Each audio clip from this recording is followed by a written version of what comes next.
Ese martes por la mañana, mientras tomaba mi café con leche y revisaba los mensajes de WhatsApp de mis amigas del grupo de caminata, escuché la llave girando en la cerradura de mi puerta principal. No esperaba a nadie.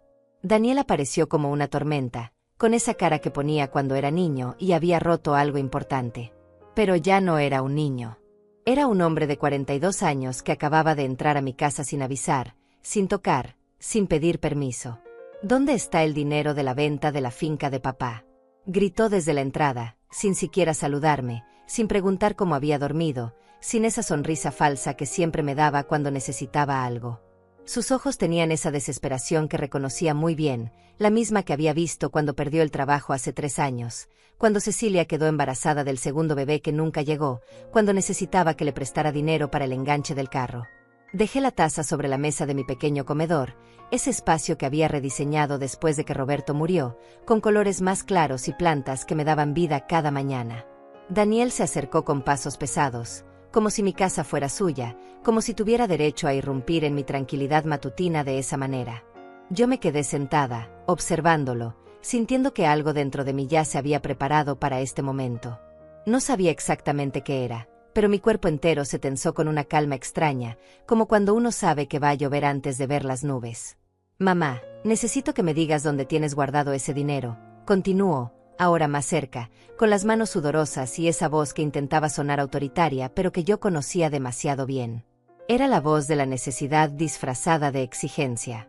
Era la voz de alguien que ya no me veía como su madre, sino como un obstáculo entre él y lo que creía que le pertenecía. Respiré profundo y lo miré directo a los ojos. Esos ojos que habían sido tan parecidos a los de Roberto cuando era pequeño, pero que ahora tenían una dureza que me dolía reconocer. Buenos días, Daniel, le dije con una voz que sonó más firme de lo que esperaba. Me levanté despacio, sintiendo cada uno de mis 68 años en las rodillas, pero manteniendo la espalda recta como me había enseñado mi madre. ¿De qué dinero me hablas? Su cara se transformó en una mueca de incredulidad, como si fuera imposible que yo no supiera exactamente a qué se refería. Mamá, no te hagas la que no sabes. Los $2 millones de la venta de la propiedad de papá. El terreno que vendiste el mes pasado. Ese dinero que tienes guardado quién sabe dónde mientras nosotros nos estamos ahogando en deudas. Ahí estaba. La primera mentira de muchas que sabía que vendrían. Daniel y Cecilia no se estaban ahogando en deudas. Vivían en un departamento bonito, él tenía trabajo estable en la constructora, ella daba clases de inglés desde casa. Pero siempre había algo. Siempre necesitaban más. Siempre había una emergencia, un gasto inesperado, una oportunidad que no podían dejar pasar. El dinero está seguro, Daniel, le respondí mientras caminaba hacia la cocina. Necesitaba mover las manos, hacer algo mientras procesaba la agresividad con la que había llegado. Comencé a lavar mi taza, sintiendo el agua tibia entre mis dedos, tratando de mantener la calma que había cultivado en estos 2 años de viudez. Desde que papá murió, eres tú quien maneja todo ese dinero, ¿verdad? Esa pregunta me hizo detener el agua. Roberto había muerto hace 2 años y 3 meses exactamente. Había muerto después de 45 años de matrimonio, dejándome no solo con el dolor de su ausencia, sino también con la responsabilidad de manejar un patrimonio que habíamos construido juntos. La propiedad familiar, esa pequeña finca en las afueras de la ciudad donde habíamos pasado tantos fines de semana, donde Daniel había aprendido a andar en bicicleta, donde habíamos celebrado sus primeros cumpleaños. Sí, Daniel. Soy yo quien maneja ese dinero porque es lo que papá hubiera querido. Me giré para mirarlo de frente, secándome las manos con el trapo de cocina que había bordado el año pasado en mis clases de manualidades. Era un trapo sencillo, con flores pequeñas, pero me daba satisfacción usarlo. Me recordaba que todavía podía crear cosas bonitas con mis propias manos. En ese momento, escuchamos pasos en el pasillo. Tacones. Cecilia aparece en el marco de la puerta, con esa sonrisa que siempre me parecía demasiado perfecta, demasiado estudiada. Llevaba un vestido rojo que le quedaba ajustado y el cabello recién peinado. Se notaba que había ido al salón esa misma mañana. Buenos días, suegra, dijo con esa voz dulce que usaba cuando quería algo importante. Daniel se giró hacia ella con una mirada de alivio, como si su llegada fuera el refuerzo que necesitaba para esta conversación. Cecilia se acercó y se colocó junto a él, formando un frente común contra mí. Era un movimiento que había visto muchas veces en estos años de matrimonio. Cuando querían algo de mí, siempre llegaban juntos. Nunca uno solo. Siempre en equipo. Suegra, nosotros decidimos que esos 2 millones van a ser usados para comprar nuestra casa nueva, anunció Cecilia con una naturalidad que me dejó sin aliento. No era una petición. No era una conversación. Era una decisión ya tomada, comunicada como si yo fuera una empleada que debía cumplir órdenes. Me quedé ahí, de pie en mi propia cocina, mirando a mi hijo y a mi nuera, sintiendo como si el piso se moviera bajo mis pies. ¿Ustedes decidieron?, pregunté, y mi voz sonó más pequeña de lo que hubiera querido. ¿Cuándo decidieron eso? Daniel dio un paso hacia adelante, con esa actitud que había desarrollado en los últimos años, esa manera de hablarme como si fuera una niña que no entendía las cosas importantes de la vida. Mamá, ese dinero no te sirve para nada. Tú ya tienes tu casa, ya tienes todo lo que necesitas. Nosotros somos jóvenes, tenemos planes, queremos formar una familia más grande. Es lógico que ese dinero se use para algo productivo. Respiré profundo, sintiendo que algo dentro de mí comenzaba a endurecerse. No era enojo todavía. Era algo más profundo, más frío. Era la comprensión lenta y dolorosa de que mi propio hijo me estaba hablando como si yo fuera un obstáculo para su felicidad, como si mi existencia y mis decisiones fueran inconvenientes que él tenía derecho a resolver. Después de que Daniel y Cecilia se fueron con sus exigencias y sus decisiones ya tomadas, me quedé sentada en mi sala, mirando por la ventana hacia la calle donde los vecinos comenzaban sus rutinas matutinas. La señora Martínez sacaba a pasear a su perro pequeño, el señor López lavaba su carro como todos los martes, y la vida seguía su curso normal mientras yo procesaba lo que acababa de suceder en mi propia casa. Tomé mi teléfono celular, ese iPhone que había aprendido a usar mejor que muchas personas de mi edad, y abrí WhatsApp. Tenía varios mensajes sin leer del grupo de caminata, algunas fotos que habían compartido de la sesión de ejercicios de ayer, y un video gracioso que había enviado mi amiga Otilia. Pero no estaba de humor para responder. En su lugar, busqué el contacto de Otilia y le escribí directamente. ¿Puedes venir? Necesito hablar contigo. Otilia respondió inmediatamente con un ya voy para allá seguido de varios emojis de corazones. Esa mujer había sido mi salvación estos últimos 2 años. Nos habíamos conocido en el grupo de viudas de la parroquia, pero nuestra amistad había crecido mucho más allá de eso. Ella tenía 70 años, había perdido a su esposo 5 años atrás, y había reconstruido su vida de una manera que yo admiraba profundamente. Mientras esperaba a Otilia, me puse a revisar mis estados de cuenta bancarios en la aplicación del teléfono. Era algo que había aprendido a hacer religiosamente desde que Roberto murió. Ya no podía depender de nadie más para manejar mis finanzas. Los 2 millones de dólares de la venta de la finca estaban divididos en diferentes cuentas e inversiones, exactamente como me había aconsejado mi gestor financiero. No era dinero que estuviera ahí sin hacer nada, como había dicho Daniel. Era dinero que trabajaba para asegurar mi futuro. Roberto y yo habíamos comprado esa propiedad hace 20 años, cuando Daniel tenía 22 y acababa de graduarse de la universidad. La habíamos pagado poco a poco, con sacrificios, ahorrando cada dólar que podíamos. Roberto trabajaba turnos extra en la fábrica, yo daba clases particulares de costura en las tardes. Esa finca no era solo una inversión financiera. Era el resultado de décadas de trabajo conjunto, de sueños compartidos, de la visión que teníamos de dejarle algo seguro a nuestro hijo. Pero ahora me daba cuenta de que Daniel no veía esa historia. Para él, esos 2 millones eran simplemente dinero que estaba ahí, disponible, esperando a ser usado para sus propios sueños. No veía las noches que Roberto se había quedado despierto calculando pagos, no recordaba las veces que habíamos cancelado vacaciones para poder abonar a la hipoteca de la propiedad. Escuché el timbre y fui a abrir. Otilia estaba ahí con su sonrisa cálida y su bolsa grande llena de quién sabe qué cosas. Siempre cargaba esa bolsa como si fuera a salir de viaje. «Antonia, ¿qué pasó?», me preguntó mientras me abrazaba. Pude sentir el aroma de su perfume, algo floral que siempre me tranquilizaba. Le preparé café y nos sentamos en la sala. Le conté todo lo que había pasado esa mañana, desde la llegada agresiva de Daniel hasta la declaración fría de Cecilia sobre sus decisiones ya tomadas. Otilia me escuchó sin interrumpir, haciendo esos pequeños sonidos de comprensión que hacían las mujeres de nuestra generación cuando escuchábamos historias que reconocíamos demasiado bien. «Ay, Antonia, me dijo cuando terminé de contarle todo. Eso no es nuevo. Los hijos siempre han creído que los padres existimos para resolverles la vida. Pero antes al menos tenían la decencia de pedírnoslo, no de exigírnoslo como si fuera su derecho. Otilia tenía razón. Ella había pasado por algo similar con su hijo menor, que había intentado convencerla de vender su casa para financiar un negocio que nunca funcionó. Pero Otilia había sido más firme que yo desde el principio. Había puesto límites claros y los había mantenido, aunque eso significara que su hijo ya no le hablara como antes. ¿Tú crees que estoy siendo egoísta?, le pregunté, sintiendo esa culpa que las madres cargamos desde que nuestros hijos nacen. ¿Debería ayudarlos con su casa?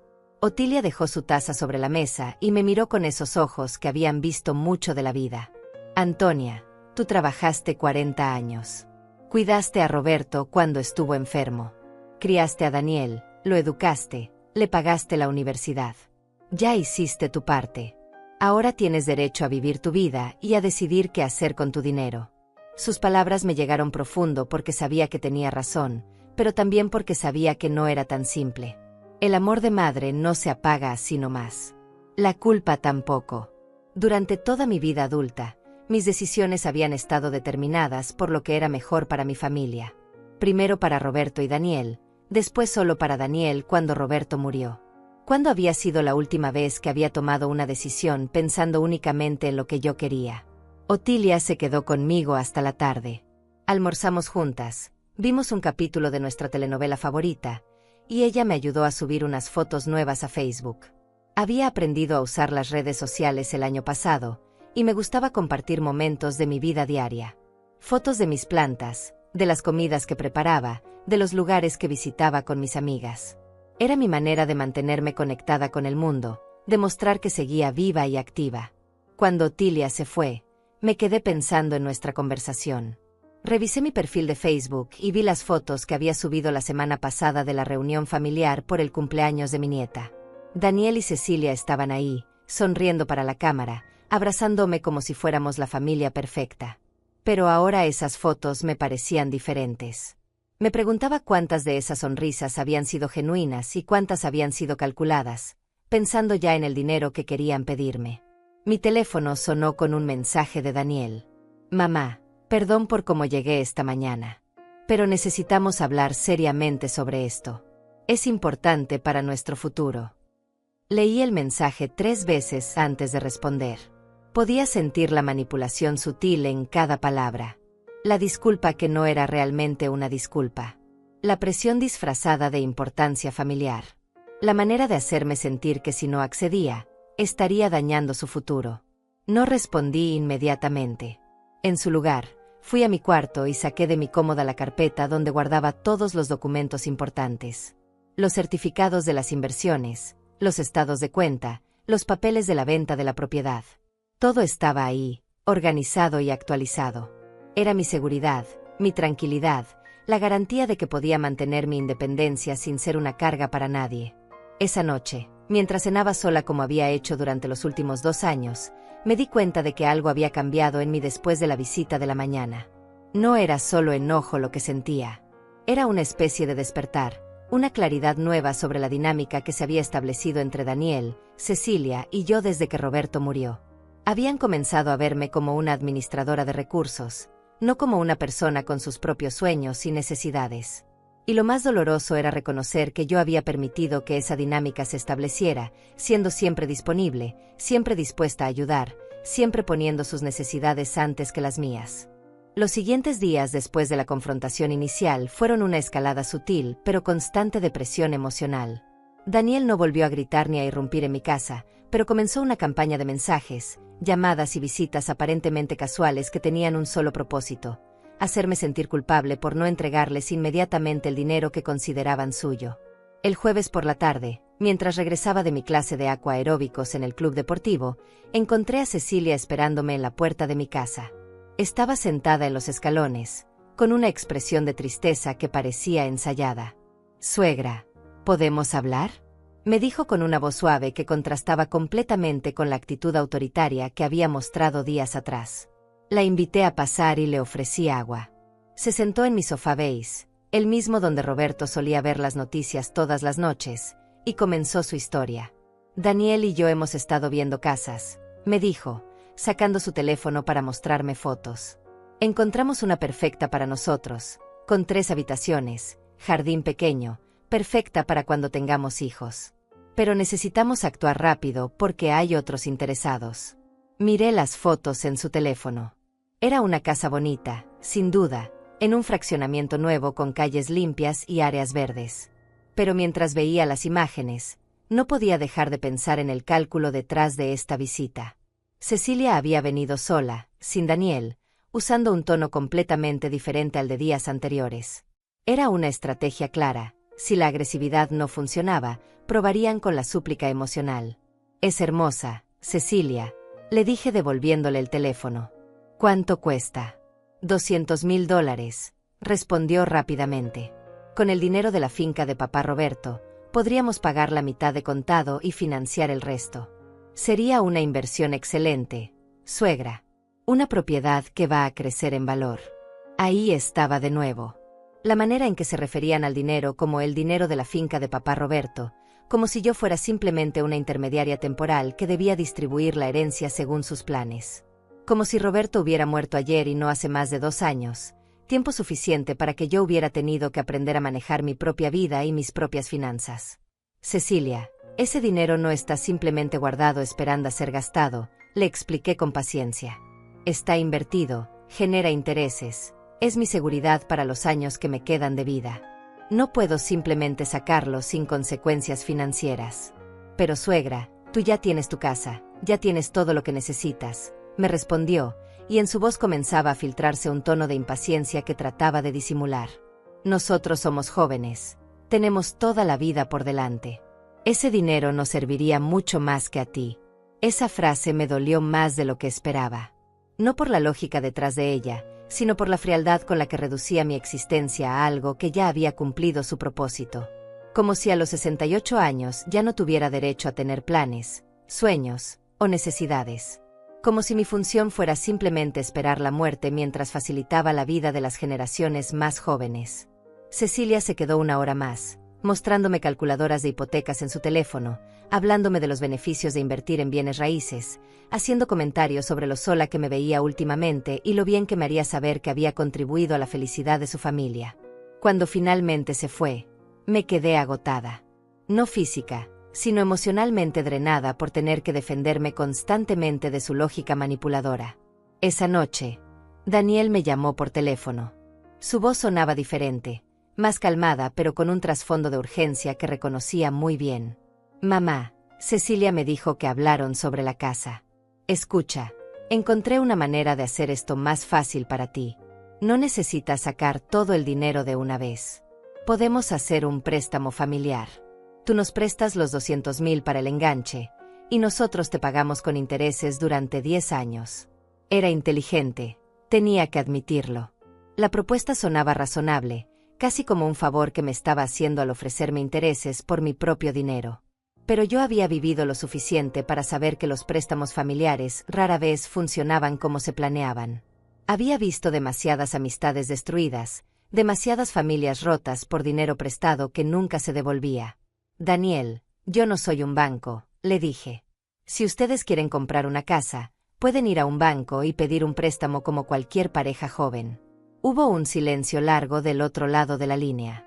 Cuando habló de nuevo, su voz tenía una dureza que me asustó. Mamá, los bancos nos están pidiendo tasas de interés altísimas. Además, tú sabes que papá hubiera querido que ese dinero se usara para ayudar a la familia. ¿No te parece que estás siendo un poco egoísta? Ahí estaba la palabra que había estado esperando. Egoísta. La palabra que usan los hijos para hacer que las madres se sientan culpables por poner límites. La palabra que había escuchado en boca de tantas amigas cuando me contaban historias similares. Era el último recurso, la manipulación emocional más efectiva para una mujer de mi generación, criada para poner siempre a la familia antes que a sí misma.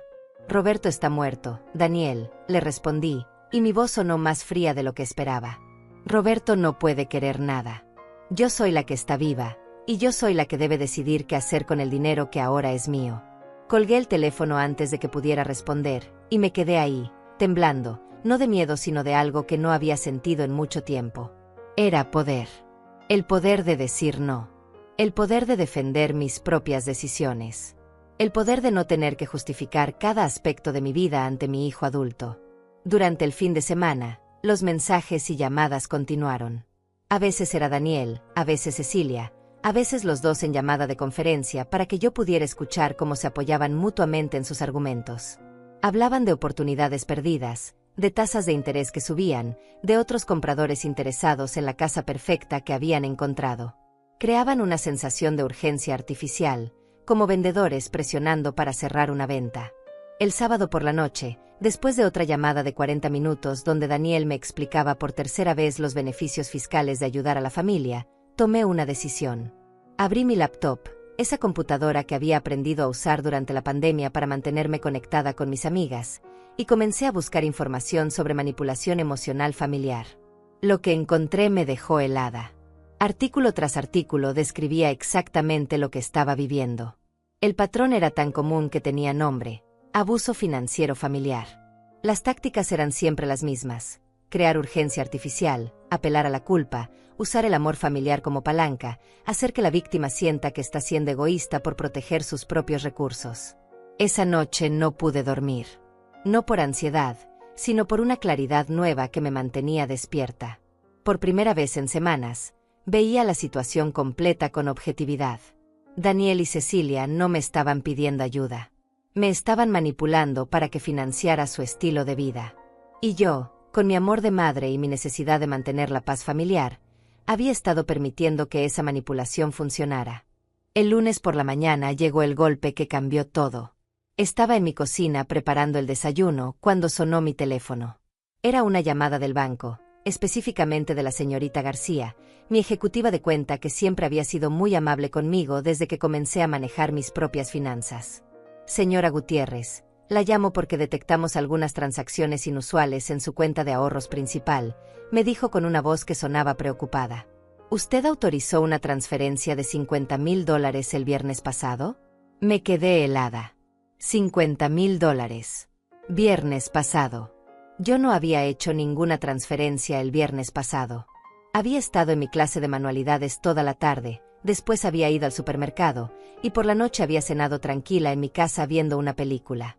No, señorita García. Yo no autoricé ninguna transferencia, le respondí, sintiendo como mi corazón comenzaba a latir más rápido. ¿Puede decirme hacia dónde se hizo esa transferencia? Hubo una pausa mientras ella revisaba la información en su sistema. La transferencia se hizo a una cuenta a nombre de Daniel Gutiérrez. Aparece como una transferencia autorizada electrónicamente, con su clave de acceso digital.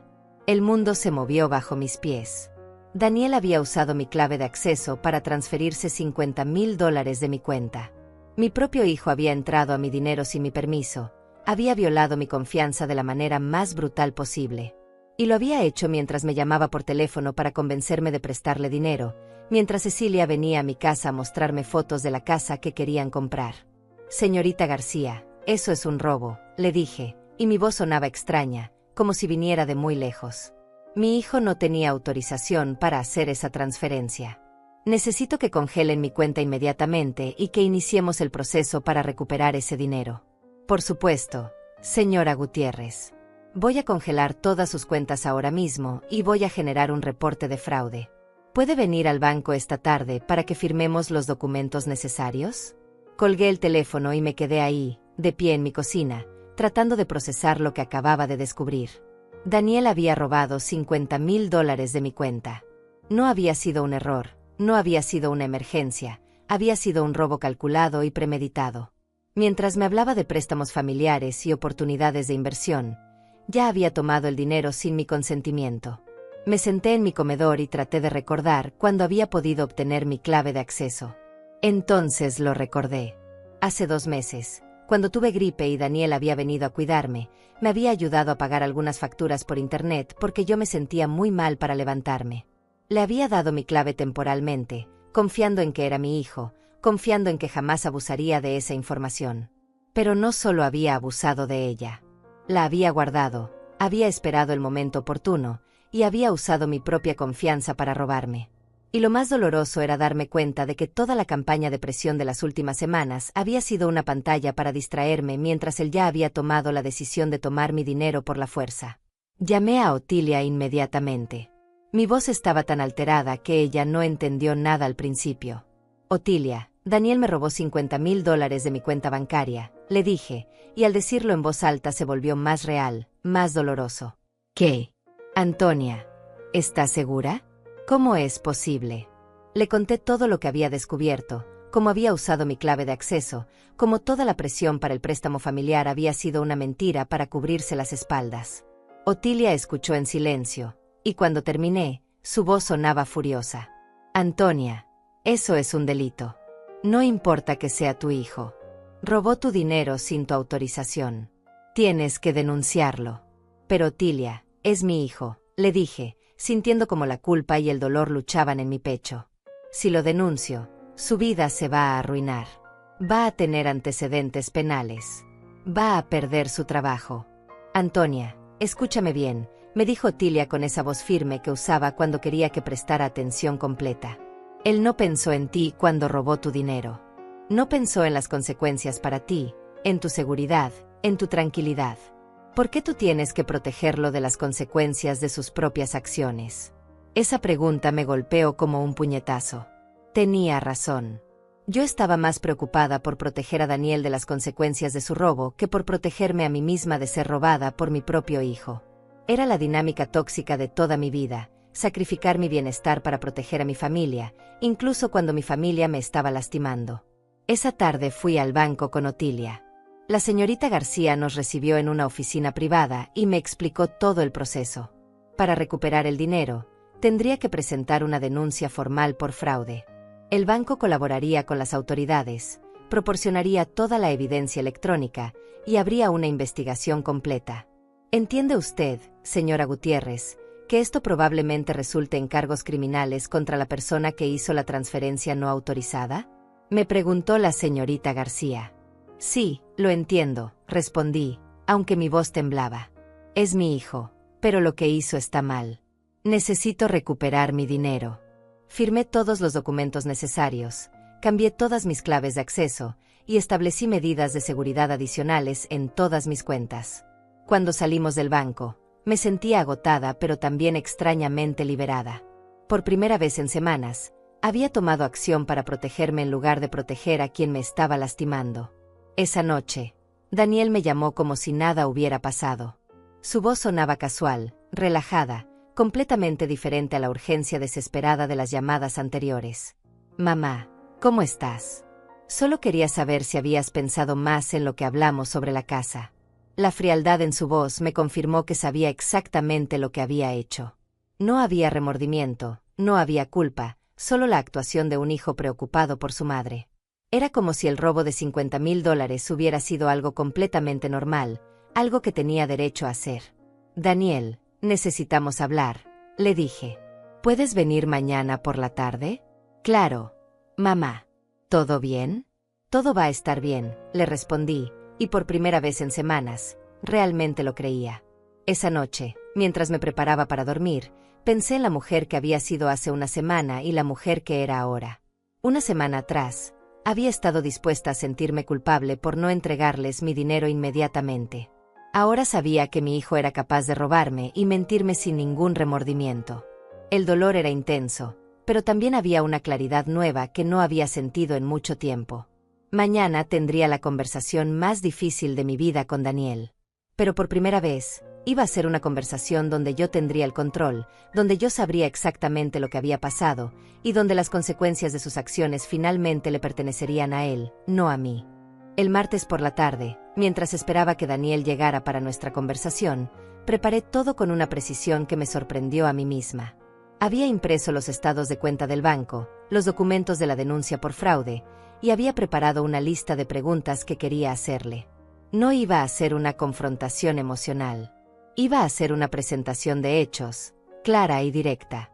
También había hecho algo que nunca antes había considerado. Contacté a la licenciada Morales, una abogada especializada en derecho familiar que me había recomendado Otilia. Habíamos tenido una consulta telefónica esa mañana, y ella me había explicado exactamente cuáles eran mis derechos y opciones legales. No solo para el robo, sino para proteger el resto de mi patrimonio de futuras manipulaciones. Daniel llegó puntual, a las 3 de la tarde como habíamos acordado. Venía solo, sin Cecilia, y su actitud era completamente diferente a las visitas anteriores. No había agresividad ni urgencia. Parecía relajado, casi satisfecho, como si hubiera resuelto algún problema importante. Me saludó con un beso en la mejilla y se sentó en el sofá como si fuera una visita social normal. ¿Cómo has estado, mamá?, me preguntó, con esa sonrisa que conocía tan bien pero que ahora me parecía calculada. ¿Te ves bien? ¿Ya pensaste en lo que hablamos sobre ayudarnos con la casa? Su capacidad para actuar como si nada hubiera pasado me dejó helada. Ahí estaba, sentado en mi sala, preguntándome sobre un préstamo mientras había robado $50,000 de mi cuenta solo 4 días atrás. La frialdad de su actuación me confirmó que esto no había sido un impulso desesperado. Había sido un plan calculado. Daniel, antes de hablar de cualquier préstamo, necesito preguntarte algo, le dije, manteniendo mi voz calmada. ¿Tú hiciste alguna transferencia de mi cuenta bancaria la semana pasada? Vi cómo su cara cambió sutilmente. No fue una expresión de sorpresa o confusión. Fue el cambio casi imperceptible de alguien que había sido descubierto pero que ya tenía preparada su respuesta. Mamá, ¿de qué hablas? Yo no tengo acceso a tus cuentas bancarias. Era mentira, y ambos lo sabíamos. Pero la facilidad con la que me mintió directamente a la cara me mostró algo sobre mi hijo que no había querido ver antes. Daniel no solo era capaz de robarme. Era capaz de mirarme a los ojos y mentirme sin el menor signo de remordimiento. Saqué los documentos del banco y los puse sobre la mesa de centro, entre nosotros. Daniel, el viernes pasado se hizo una transferencia de $50,000 de mi cuenta de ahorros a tu cuenta personal. Aquí están los registros del banco con todos los detalles, hora, fecha y el código de autorización que se usó. Daniel miró los documentos, y por primera vez en toda la conversación, su máscara de tranquilidad se resquebrajó ligeramente. Pero en lugar de admitir lo que había hecho, atacó. Mamá, ¿me estás acusando de robo? ¿En serio vas a creer más en el banco que en tu propio hijo? La pregunta me dolió, pero ya no iba a dejar que el dolor me impidiera ver la realidad. Daniel, estos no son malentendidos bancarios. Esta es evidencia clara de que alguien usó mi clave de acceso personal para transferir mi dinero sin mi autorización. Y esa persona fuiste tú. Se levantó del sofá y comenzó a caminar por mi sala, con esa agitación que mostraba cuando se sentía acorralado. Está bien, me dijo finalmente, como si me estuviera haciendo un favor al admitir la verdad. Sí, tomé el dinero. Pero no es robo, mamá. Soy tu hijo. Ese dinero eventualmente va a ser mío de todas formas. Solo lo tomé prestado adelantado. Esa justificación me dejó sin aliento. No había remordimiento, no había disculpa, solo una lógica retorcida que convertía el robo en un préstamo anticipado. Como si mi muerte fuera tan inminente e inevitable que él ya tenía derecho a administrar mi herencia. Daniel, yo no estoy muerta, le dije, y mi voz sonó más fuerte de lo que esperaba. Ese dinero es mío mientras yo esté viva. Tú no tienes derecho a tomarlo sin mi permiso, no importa lo que creas que vas a heredar algún día. Pero mamá, necesitábamos ese dinero para el enganche de la casa, me respondió, como si eso fuera justificación suficiente. Los bancos nos estaban pidiendo tasas altísimas. Esta era la única manera de asegurar la propiedad que queremos. Ahí estaba la verdad completa. No había emergencia médica, no había crisis financiera, no había urgencia real. Habían querido una casa específica, no habían querido pagar las tasas de interés que les ofrecían los bancos, y habían decidido que era más fácil robar mi dinero que ajustar sus expectativas a sus posibilidades reales. Daniel, siéntate, le dije con una firmeza que me sorprendió. Tenemos que hablar sobre las consecuencias de lo que hiciste. ¿Consecuencias? ¿De qué hablas, mamá? Solo tomé dinero que de todas formas es de la familia.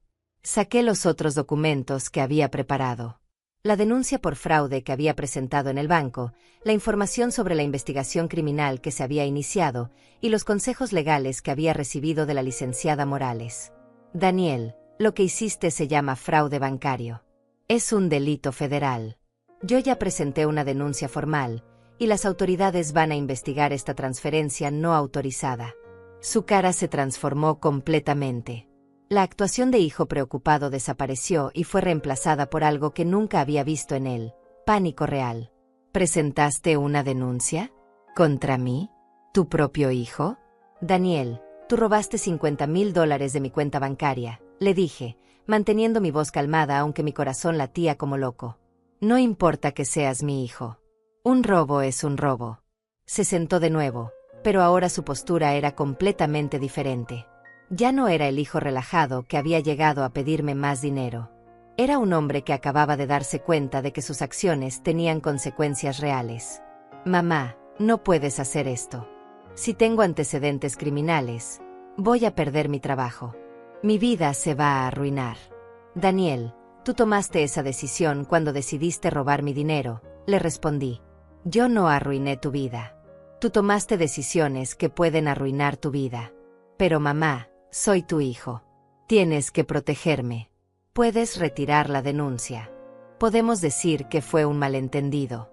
Ahí estaba de nuevo la manipulación, pero ahora sonaba desesperada en lugar de calculada. Quería que yo lo protegiera de las consecuencias de haberme robado. Quería que yo mintiera a las autoridades para salvar su reputación después de que él había violado mi confianza de la manera más brutal posible. Daniel, durante 30 años te protegí de las consecuencias de tus malas decisiones, le dije, recordando todas las veces que había pagado sus deudas, cubierto sus errores, justificado sus fracasos ante otros. Esta vez no. Esta vez vas a enfrentar las consecuencias de lo que hiciste. Me levanté y fui hacia la puerta principal. Creo que es mejor que te vayas ahora. Cuando estés listo para devolverme mi dinero y para tener una conversación honesta sobre lo que pasó, puedes llamarme. Mamá, no puedes hacer esto, me gritó desde el sofá. Soy tu familia. Tienes que ayudarme. Daniel, tú decidiste dejar de tratarme como familia cuando decidiste robarme, le respondí, abriendo la puerta. La familia no se roba entre sí. Salió de mi casa con esa mezcla de rabia y pánico que mostraba cuando las cosas no salían como él esperaba. Cuando cerré la puerta detrás de él, me quedé ahí unos minutos, respirando profundo, sintiendo una mezcla extraña de dolor y alivio. Por primera vez en mi vida adulta, había puesto mis propios límites por encima de mi instinto maternal de proteger a mi hijo. Dolía profundamente, pero también me daba una sensación de poder y dignidad que no había sentido en décadas. No tuve que esperar mucho para ver las consecuencias de mi decisión de mantenerme firme. Esa misma noche, mi teléfono comenzó a sonar sin parar. Primero fue Cecilia, con una voz que alternaba entre súplica desesperada y acusación directa. Suegra, no puedo creer que haya denunciado a Daniel. ¿Cómo puede hacer eso a su propio hijo? Estamos desesperados. Si Daniel tiene antecedentes criminales, perdemos todo. Después llamó mi cuñada Teresa, la hermana de Roberto, con quien había mantenido una relación cordial pero distante desde que él murió. Antonia, Daniel me contó lo que pasó. Creo que estás exagerando. Son problemas de familia, no necesitas involucrar a las autoridades. Roberto no hubiera querido esto. Esa noche recibí 12 llamadas. Familiares lejanos que no me habían hablado en meses, amigos de Daniel que apenas conocía, incluso la madrina de su boda que vivía en otro estado. Todos con el mismo mensaje. Estaba siendo demasiado dura, estaba destruyendo a la familia, estaba reaccionando de manera exagerada por un malentendido. La campaña de presión era tan coordinada que me di cuenta de que Daniel y Cecilia habían construido una narrativa completamente diferente de lo que había pasado. En su versión, yo era una madre anciana confundida que había malinterpretado una transferencia familiar normal. Ellos eran las víctimas de mi incomprensión y mi crueldad. Pero la llamada que más me dolió llegó el miércoles por la mañana. Era mi nieta Sofía, la hija de Daniel, de 17 años. Abuela, papá dice que lo vas a meter a la cárcel, me dijo con voz quebrada. Dice que ya no vamos a poder ser una familia normal. ¿Por qué estás haciendo esto? Escuchar a Sofía defendiendo a su padre sin conocer la verdad me partió el corazón. Daniel había involucrado a su propia hija en la manipulación, convirtiéndola en otra herramienta para presionarme. Era la táctica más baja que había usado hasta ahora, pero también la más reveladora de hasta dónde estaba dispuesto a llegar para evitar las consecuencias de sus acciones. Sofía, mi amor, le dije, tratando de mantener mi voz suave a pesar del dolor que sentía. Tu papá hizo algo que estuvo muy mal. Tomó dinero mío sin mi permiso. Eso no es legal, sin importar quién lo haga. Pero abuela, papá dice que ese dinero era de la familia de todas formas. Mi nieta había crecido escuchando la misma lógica retorcida que Daniel usaba para justificar sus acciones. Para ella, yo era la abuela egoísta que se negaba a ayudar a la familia. Era doloroso darse cuenta de cómo Daniel había envenenado incluso la relación con mi nieta. El jueves por la tarde, mientras estaba en el supermercado comprando verduras para la semana, me encontré con María Elena, una vecina que conocía desde hace años. Antonia, escuché lo que pasó con Daniel, me dijo con esa voz de falsa preocupación que usaba la gente cuando quería chismear. ¿Es verdad que lo denunciaste por robar dinero? Me di cuenta de que Daniel y Cecilia no solo habían contactado a la familia. Habían esparcido su versión de los hechos por todo el vecindario. Yo me había convertido en el tema de conversación de las comadres locales, pintada como la madre cruel que había traicionado a su propio hijo. Sí, María Elena, es verdad, le respondí sin bajar la voz. Daniel tomó $50,000 de mi cuenta bancaria sin mi autorización.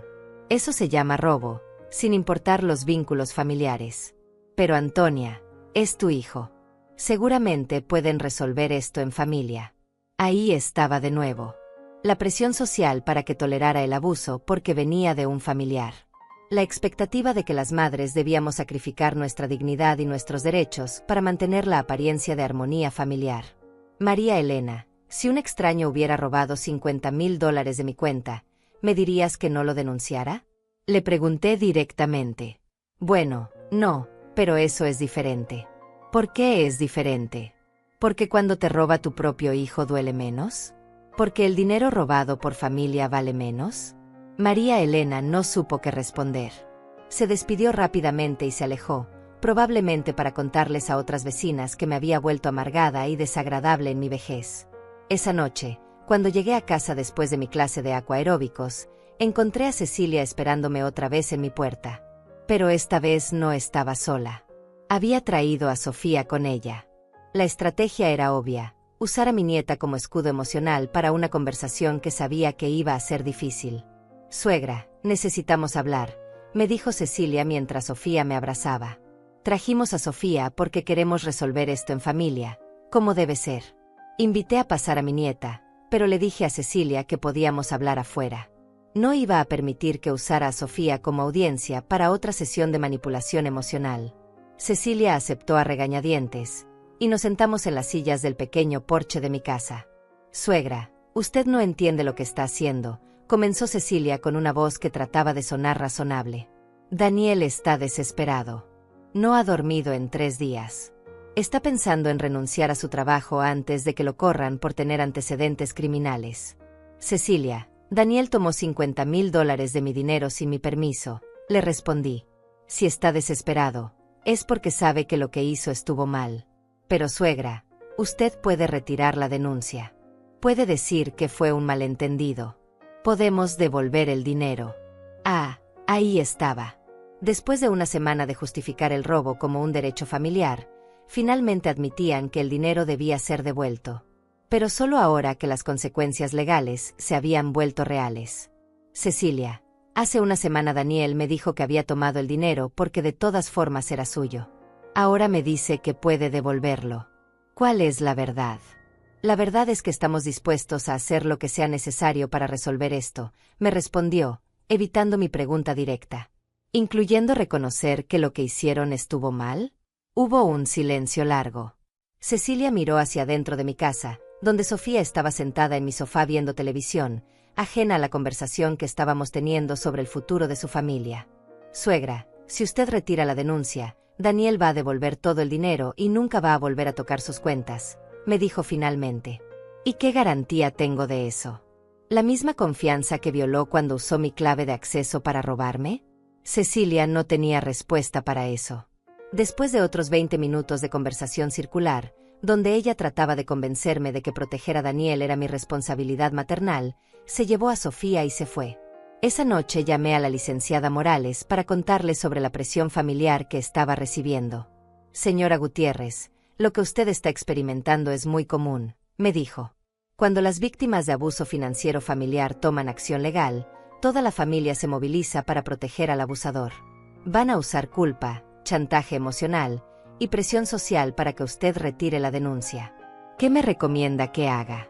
Le pregunté. Manténgase firme. Lo que su hijo hizo es un delito, sin importar las circunstancias familiares. Si usted cede ahora, le está enseñando que puede violar sus límites sin consecuencias reales. Esa conversación me dio la fuerza que necesitaba para lo que sabía que venía.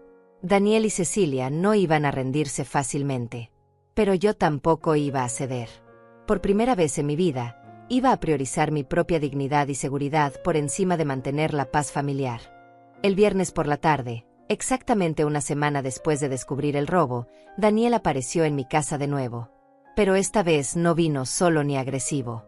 Llegó acompañado de Cecilia, de mi nieta Sofía, y de su suegra, la señora Carmen Pérez, una mujer de 75 años que siempre había mantenido una actitud de superioridad conmigo desde que Daniel se casó con su hija.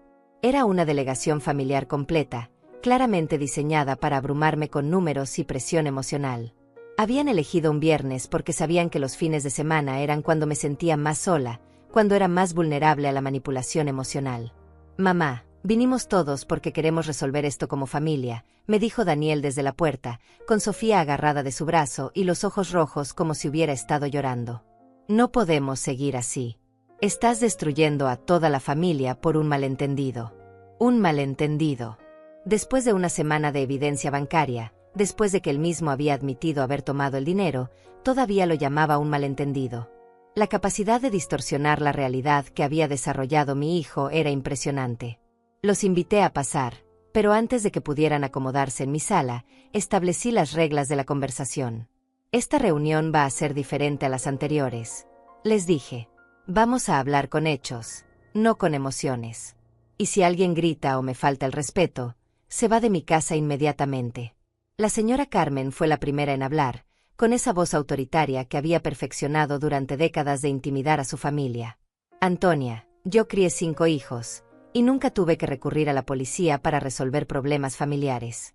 Lo que está haciendo es una venganza, no justicia. Señora Carmen, le respondí con una calma que me sorprendió. ¿Usted qué haría si uno de sus hijos le robara $50,000 de su cuenta bancaria? Bueno, eso es diferente.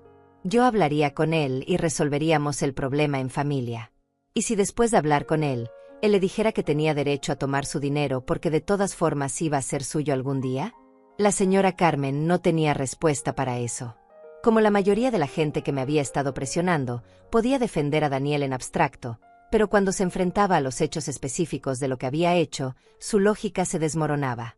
Cecilia tomó el control de la conversación. Suegra, entendemos que está molesta. Pero Daniel ya admitió que se equivocó. Está dispuesto a devolver el dinero. ¿No es eso suficiente? Cecilia, hace una semana Daniel me dijo que tenía derecho a tomar ese dinero. Hace 3 días me dijo que solo lo había tomado prestado. Ahora me dice que se equivocó. ¿Cuál de todas esas versiones es la verdad?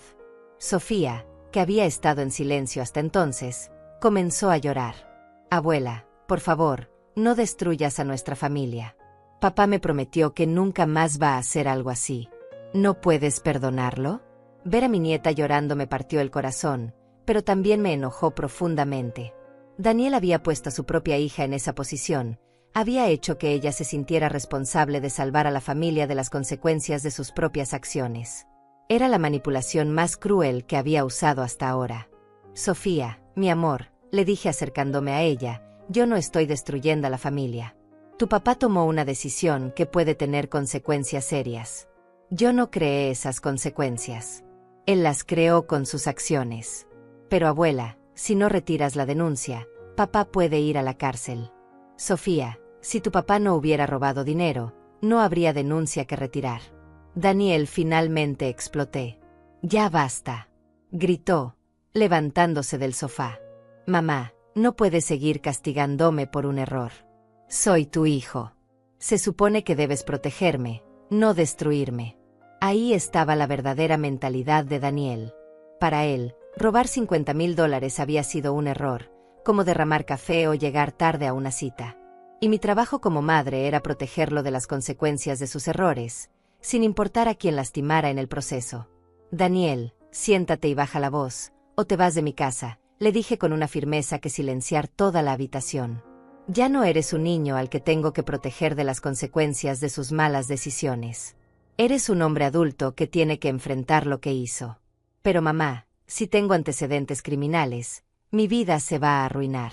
Daniel, tu vida se va a arruinar por las decisiones que tú tomaste, no por las consecuencias que esas decisiones trajeron. En ese momento, la señora Carmen se levantó con una actitud indignada. Antonia, esto es ridículo. Eres una mujer mayor, no necesitas $50,000 para nada importante. Ellos son jóvenes, tienen toda la vida por delante. Deberías estar feliz de poder ayudarlos. Esa fue la gota que derramó el vaso. La idea de que yo, a los 68 años, no tenía derecho a mi propio dinero porque era mayor y no tenía nada importante para lo cual usarlo, me llenó de una rabia fría que no había sentido en años. Señora Carmen, le dije levantándome y caminando hacia la puerta, usted no tiene derecho a decidir qué es importante para mi vida o cómo debo usar mi dinero. Y definitivamente no tiene derecho a venir a mi casa a decirme que debo estar feliz de ser robada por mi propio hijo. Abrí la puerta y me quedé ahí, esperando. Quiero que se vayan todos de mi casa. Ahora. Antonia, no puedes echarnos así, protestó Cecilia. Vinimos a resolver esto como familia. Esta conversación no está resolviendo nada, le respondí. Ustedes vinieron a presionarme para que retire la denuncia. Yo no voy a hacer eso. Daniel robó mi dinero, y va a enfrentar las consecuencias legales de esa decisión.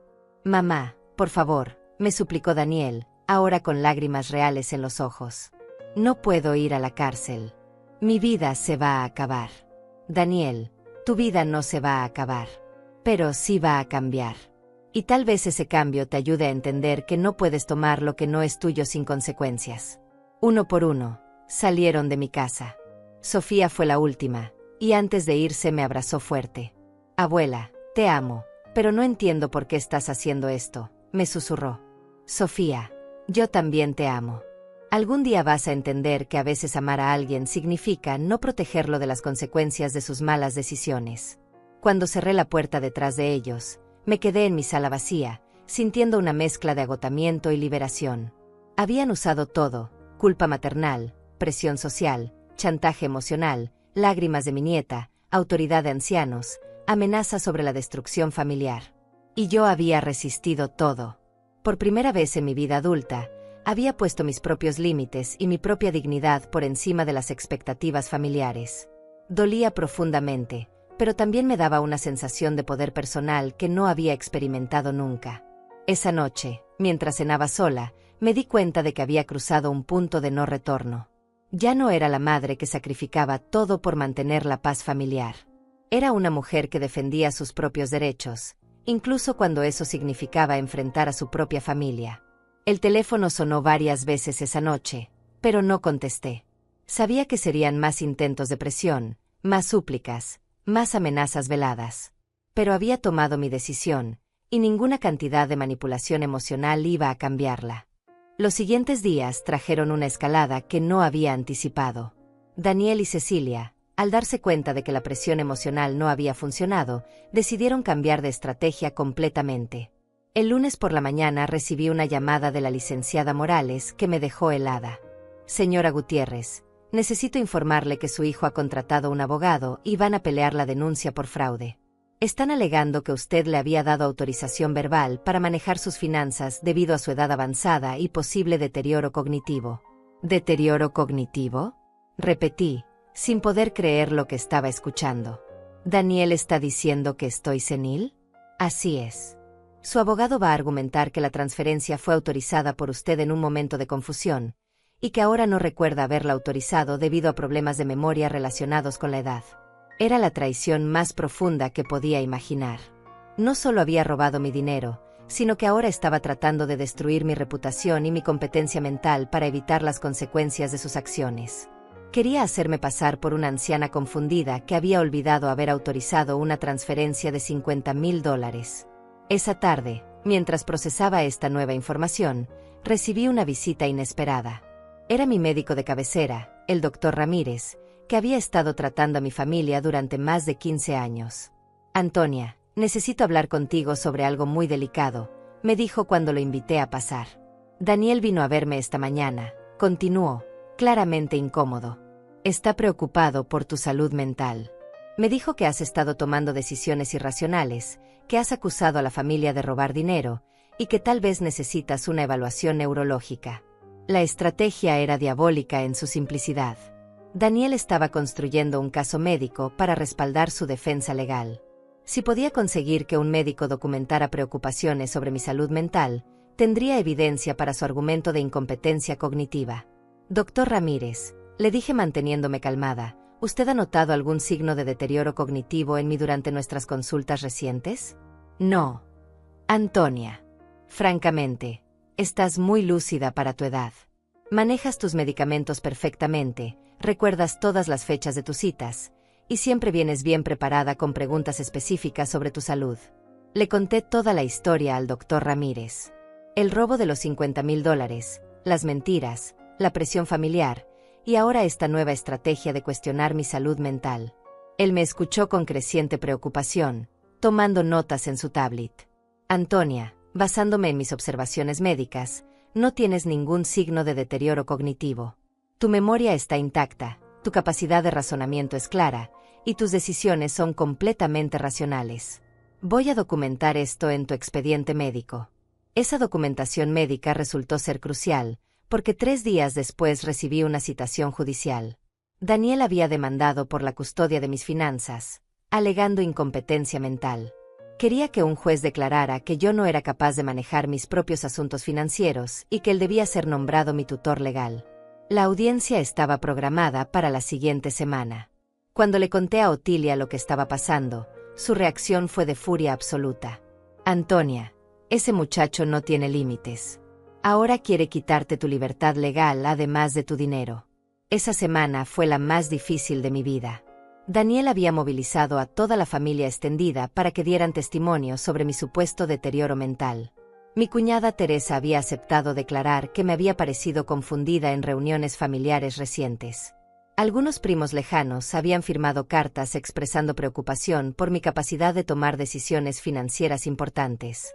Era una campaña orquestada para destruir mi competencia legal, y me di cuenta de que Daniel había estado planeando esto desde mucho antes del robo.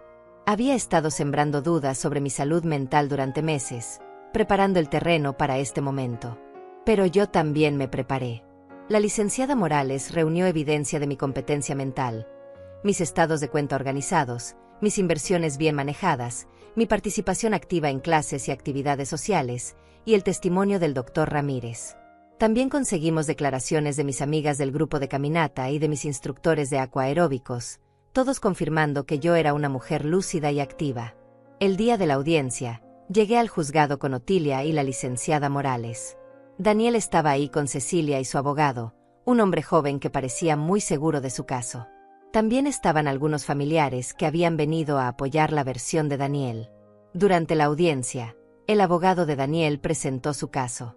Argumentó que una mujer de 68 años que acusaba a su propio hijo de robo obviamente tenía problemas de juicio. Leyó testimonios de familiares que describían comportamientos irracionales y paranoicos de mi parte. Cuando llegó mi turno de responder, la licenciada Morales presentó toda nuestra evidencia.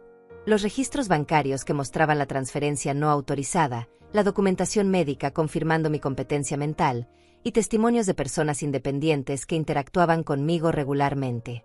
Pero el momento decisivo llegó cuando el juez me pidió que hablara directamente. Señora Gutiérrez, ¿puede explicarme en sus propias palabras qué pasó con el dinero en cuestión? Me levanté y miré directamente al juez. Su señoría, mi hijo usó mi clave de acceso bancario para transferir $50,000 de mi cuenta a la suya sin mi autorización. Cuando lo confronté, primero negó haberlo hecho, después admitió que lo había hecho pero justificó que tenía derecho a hacerlo. Ahora está tratando de evitar las consecuencias legales de sus acciones, cuestionando mi salud mental.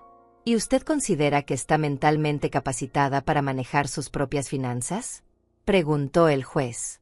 Su señoría, manejo mis finanzas desde hace 3 años, desde que mi esposo murió. Tengo inversiones diversificadas, pago todas mis cuentas puntualmente, y he tomado decisiones financieras responsables durante todo este tiempo. El único problema que he tenido es que mi hijo robó mi dinero sin mi autorización. El juez revisó todos los documentos durante varios minutos. Cuando finalmente habló, su voz era clara y firme. Después de revisar toda la evidencia presentada, no encuentro ninguna base para cuestionar la competencia mental de la señora Gutiérrez. Los registros médicos y los testimonios independientes confirman que está plenamente capacitada para manejar sus propios asuntos. La demanda de tutela se rechaza completamente.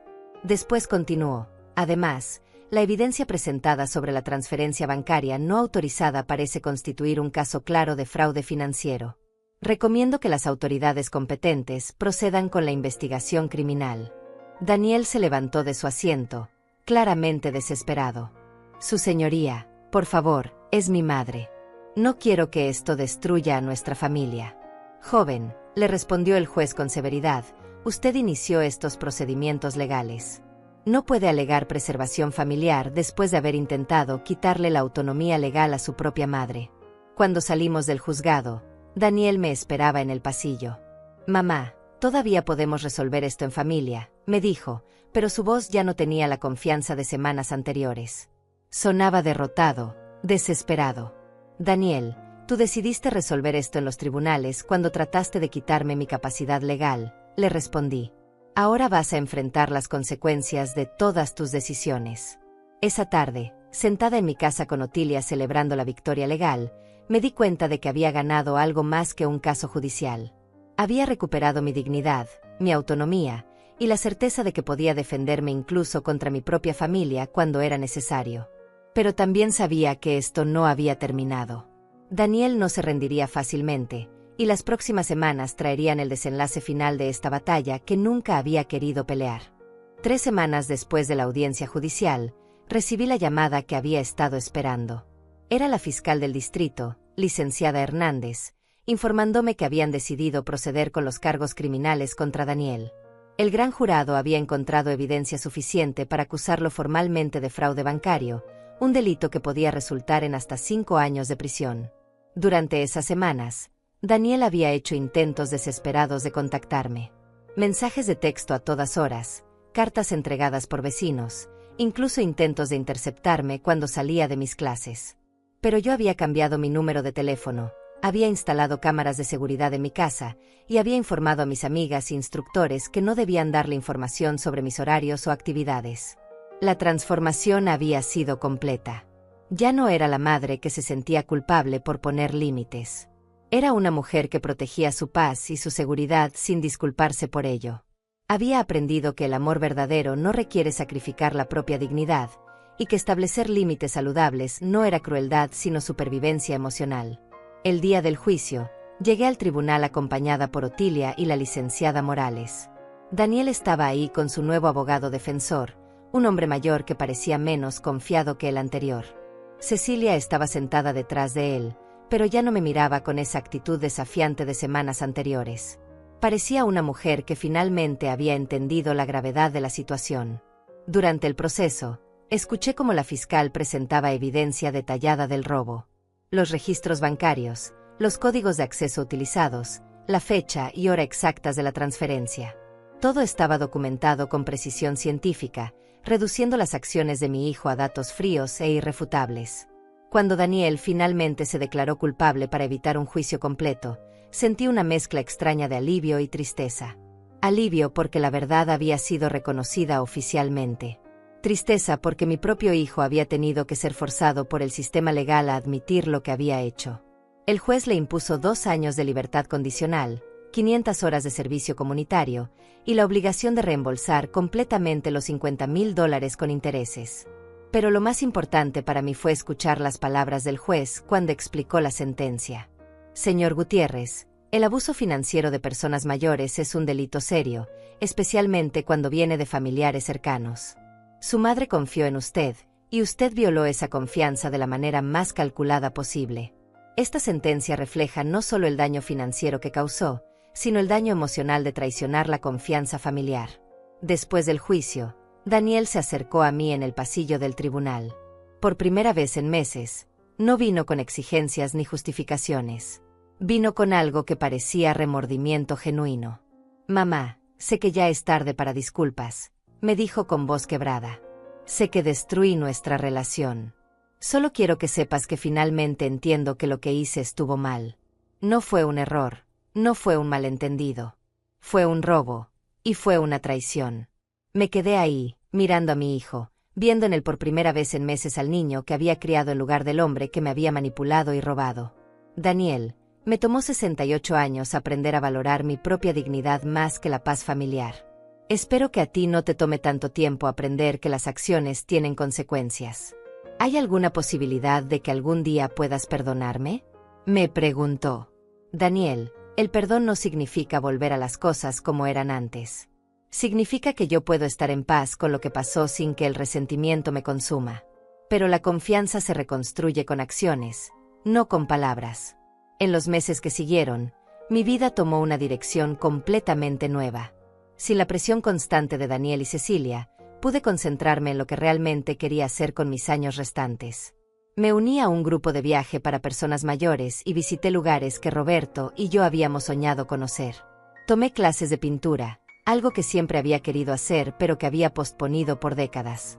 También me involucré en un grupo de apoyo para víctimas de abuso financiero familiar. Descubrí que mi historia no era única. Había docenas de mujeres de mi edad que habían pasado por experiencias similares con hijos, nietos o familiares que habían abusado de su confianza y sus recursos. Convertirme en mentora para otras mujeres en situaciones similares me dio un propósito nuevo.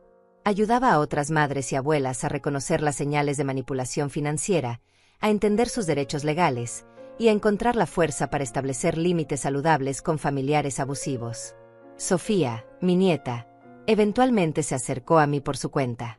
Había cumplido 18 años y había comenzado a entender la situación desde una perspectiva más madura. Abuela, me dijo durante una de nuestras conversaciones telefónicas, creo que nunca entendí realmente lo que papá te hizo. Pensé que estaba siendo cruel, pero ahora veo que estabas defendiéndote. Reconstruir mi relación con Sofía fue uno de los regalos inesperados de haber mantenido mis límites. Ella aprendió, a través de mi ejemplo, que las mujeres tienen derecho a defenderse incluso cuando eso significa contradecir las expectativas familiares. En cuanto a Daniel, cumplió su servicio comunitario trabajando en un centro para personas mayores, donde espero que haya aprendido algo sobre el valor y la dignidad de nuestra generación. Devolvió el dinero completo, como ordenó el tribunal, pero nuestra relación nunca volvió a ser la misma. Y estaba bien así. Había aprendido que el amor incondicional no significa aceptar comportamiento abusivo sin límites. Había aprendido que ser una buena madre no requiere sacrificar mi propio bienestar para proteger a mi hijo adulto de las consecuencias de sus malas decisiones. Una tarde, mientras revisaba las fotos de mi último viaje con el grupo de personas mayores, mi teléfono sonó con un mensaje de mi amiga Carmen del grupo de pintura. Era una foto de nosotras en nuestra clase, sonriendo con nuestros delantales manchados de pintura, orgullosas de nuestras obras recién terminadas. Miré esa foto y me vi realmente por primera vez en años. No era la madre agotada que había sido durante décadas, siempre disponible para resolver los problemas de otros. Era una mujer de 70 años, radiante, activa, rodeada de amigas que había elegido, viviendo una vida que había diseñado para su propia felicidad. Esa noche, mientras cenaba tranquila en mi comedor rediseñado, rodeada de las plantas que cuidaba con amor y los proyectos de arte que había completado, pensé en la mujer que había sido antes de esta experiencia y la mujer en la que me había convertido. El dolor de la traición de Daniel siempre estaría ahí, pero ya no definía mis días. Lo había transformado en sabiduría, en límites saludables, en una nueva comprensión de mi propio valor. Había aprendido que nunca es demasiado tarde para cambiar patrones que no nos sirven, para defender nuestra dignidad, para elegir nuestra propia felicidad. Mientras apagaba las luces de mi casa esa noche, sintiendo la tranquilidad profunda de una vida vivida en mis propios términos, pensé en todas las mujeres que todavía estaban luchando batallas similares. Y me dormí con una sonrisa, sabiendo que por fin, después de muchos años, era yo la que decidía a quién cuidar, empezando por mí misma.